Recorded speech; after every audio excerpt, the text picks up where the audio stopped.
korupsi ini terbagi menjadi yang pertama, merugikan keuangan negara. Itu perbuatan yang dilakukan oleh orang, pegawai negeri sipil, penyelenggara negara yang melawan hukum, dan menyalahgunakan wewenang kesempatan yang ada padanya karena jabatan dengan melakukan tindakan korupsi.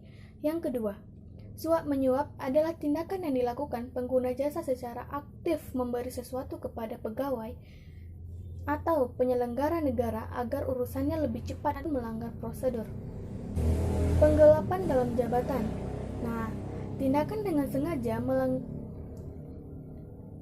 adalah tindakan dengan sengaja menggelapkan uang atau surat berharga, melakukan pemalsuan buku atau daftar yang khusus untuk pemeriksaan administrasi, merobek, menghancurkan barang bukti suap untuk melindungi pemberian suap dan lain sebagainya. Selanjutnya, pemerasan. Pemerasan adalah perbuatan di mana petugas layanan aktif menawarkan jasa atau meminta imbalan kepada pengguna jasa untuk mempercepat layanan walaupun melanggar prosedur. Selanjutnya, perbuatan curang. Nah, perbuatan curang dilakukan dengan sengaja untuk kepentingan pribadi yang dapat membahayakan orang lain. Berikutnya, benturan kepentingan dalam pengadaan. Contoh, Pasal 12 huruf I Undang-Undang tahun 2021 adalah ketika pegawai negeri atau penyelenggara negara secara langsung ataupun tidak langsung dengan sengaja turut serta dalam borongan pengadaan atau persewaan padahal ia ditugaskan untuk mengurus atau mengawasinya saja. Yang terakhir yaitu gratifikasi. Adalah pemberian yakni meliputi pemberian uang, barang, rabat, atau diskon, pinjaman tanpa bunga, tiket perjalanan lainnya. Nah, mengapa gratifikasi itu dilarang? Karena gratifikasi kepada pegawai negeri atau penyelenggara negara dapat memicu konflik kepentingan yang mengaruhi kerja dan keputusannya dalam kebijakan serta pelayanan publik. Baik, di sini saya akan menjelaskan tentang tindakan korupsi. Yang pertama, melawan hukum untuk memperkaya diri sendiri dan dapat merugikan keuangan negara. Dan kedua, menyalahgunakan kewenangan untuk kepentingan diri sendiri dan dapat merugikan keuangan negara. Dan yang ketiga, menyuap pegawai negeri. 4. Memberi hadiah kepada pegawai negeri karena jabatannya. 5. Pegawai negeri menerima suap. Dan yang keenam, pegawai negeri menerima hadiah yang berhubungan dengan jabatannya. Dan ketujuh, menyuap hakim. 8. Pegawai negeri menggelapkan uang untuk membiarkan penggelapan. 9. Pegawai negeri memalsukan buku untuk pemeriksaan administrasi. Dan yang 10, pegawai negeri yang memeras pegawai lain.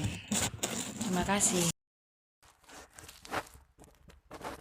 3 yaitu nilai-nilai anti korupsi. Yang pertama itu ada kejujuran.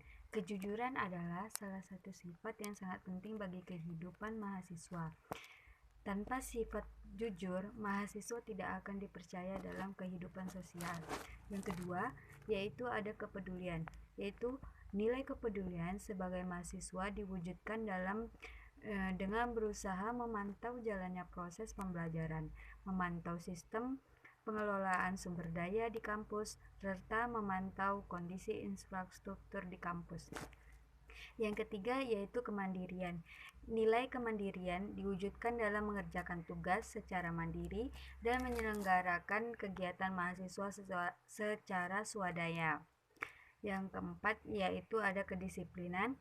Kedisiplinan diwujudkan dalam kemampuan mengatur waktu dengan baik, memenuhi peraturan dan ketentuan yang berlaku di kampus maupun di luar kampus, mengerjakan segala sesuatu dengan tepat waktu. Yang kelima yaitu tanggung jawab. Tanggung jawab ini, penerapan nilai tanggung jawab dapat diwujudkan dengan bentuk belajar sungguh-sungguh, lulus tepat waktu, dengan nilai yang baik, mengerjakan tugas dengan baik, menjaga amanah dan kepercayaan yang diberikan oleh orang lain kepada kita. Yang keenam yaitu ada kerja keras. Kerja keras diwujudkan oleh mahasiswa dalam kehidupan sehari-hari. Misalnya, dalam melakukan sesuatu, menghargai proses yang dilakukannya, semata-mata belajar dengan mengerjakan tugas-tugas dengan sungguh-sungguh. Yang keenam yaitu sederhana. Nilai kesederhanaan dapat diterapkan oleh mahasiswa dalam kehidupan sehari-hari, baik di kampus maupun di luar kampus. Misalnya, tidak suka pamer kekayaan kepada orang kawan-kawan, Yang kedelapan yaitu ada keberanian, yaitu nilai yang diwujudkan dalam bentuk berani mengatakan dan membela kebenaran, berani mengakui kesalahan, berani bertanggung jawab dengan lain sebagainya. Yang kesembilan yaitu ada keadilan.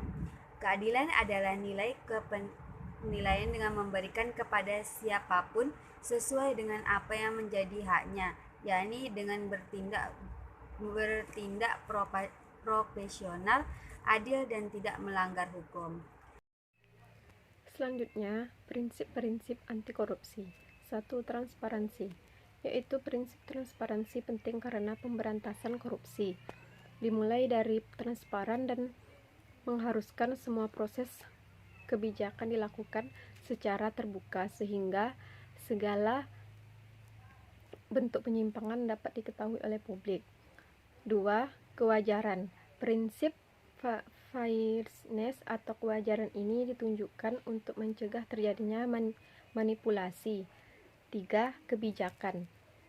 Hal ini untuk mengatur tata interaksi agar tidak terjadi penyimpangan yang dapat merugikan negara dan masyarakat. 4. Kontrol kebijakan. Merupakan upaya agar kebijakan yang dibuat benar efektif dan mengeliminasi semua bentuk korupsi. 5. Akuntabilitas adalah kesesuaian antara aturan dan pelaksanaan kerja. Kesimpulannya adalah bentuk korupsi terbagi menjadi beberapa bagian, yaitu merugikan keuangan, suap menyuap, penggelapan dalam jabatan, pemerasan, perbuatan curang, benturan kepentingan dalam penggadaan gratifikasi. Nilai-nilai anti korupsi adalah kejujuran, kepedulian, kemandirian, kedisiplinan, tanggung jawab, kerja keras, sederhana, keberanian, dan keadilan. Prinsip-prinsip anti korupsi yaitu transparansi, kebijakan, kewajaran, kontrol kebijakan, dan akuntabel.